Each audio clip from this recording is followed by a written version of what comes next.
Welcome to Sam Outside. I'm Sam and I'm outside. That's right. It's chilly, but there's life out here stirring. That's right.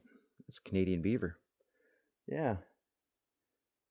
I don't know if we've really disturbed them, but the shoreline here on Hart Lake is littered with beaver browse. Yeah.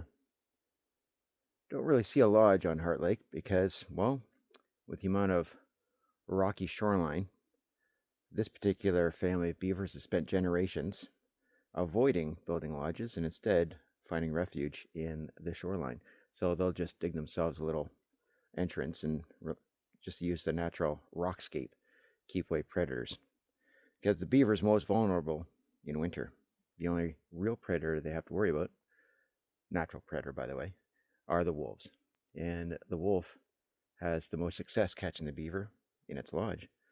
So I'm sure over a course of a couple of generations, the beaver decided, nope, not going to do it. So there are 3 beavers out here on Hart Lake. So that would be a mating pair and last year's pup. And at this time of year, they are putting all their time and energy into cutting down whatever saplings are still left with energy in them, trapped in them. So the beaver itself, and as an educator, I go to great lengths to make sure I share this. When I ask kids, what do beavers eat? Most common response I get are fish. Well, it's because they're aquatic. And that's what most kids think, but no, they're herbivores. They rely on wood. Unfortunately, all the wood energy they want to eat is in the deciduous trees, right? They want the sap. So when the beaver is thinking about its food resources, it needs to have a refrigerator full of food. It's going to last throughout the winter. So that's their cache. So the beaver right now are chewing and gathering all of the material they could manage with about 40 pounds of body weight, animal strength, and they're dragging it underwater. And what that water does is it seals the end, the chewed end, traps energy inside.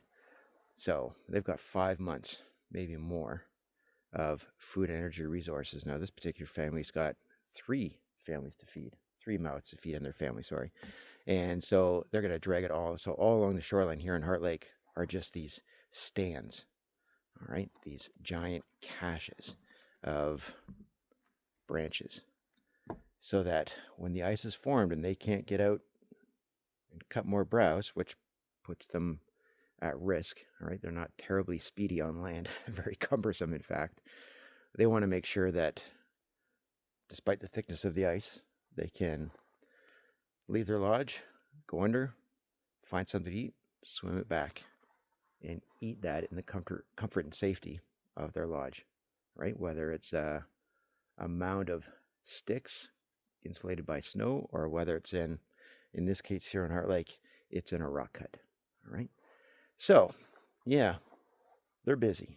They've got to prepare a whole winter. So a beaver pond is, it's not their habitat. It's not they're stocking more fish. A beaver pond, just a giant refrigerator. And so they're working hard. There's 3 of them out here. And when I walk through this shoreline, I just see giant drag marks. And after generations of beaver, there's not really much in terms of growth from the first, well, call it 30 meters, right? All of the saplings are well on the hillside, which makes them even more at risk because now they've got to travel a little farther, and that is the amazing part about the industrious beaver. It's going to be out here until the snow is too cumbersome, dragging as much browse as they can to fill their refrigerator. So, not putting any energy into a dam. They've got the lake. Not putting any energy into a lodge. They've got rock cuts. So this population of beaver has been on this lake for a long time. And the fact that there's 3 of them out here working together just makes them much more efficient. So I admire the beaver, all right? Its resilience, its adaptations. Makes me think about what I should be doing to prepare for my own winter, right? Making sure I've got good shelter, making sure I've got food, making sure I know how to stay busy and productive and use all the resources at my disposal. And I'm going to help other wildlife do the same. That's why I feed the birds. All right. If you want to see more beaver in action, this is the time of year to do it. Just sit by the water, They're not threatened by us. They'll keep moving along. All right. Talk to you again soon. Thanks for watching. Bye-bye.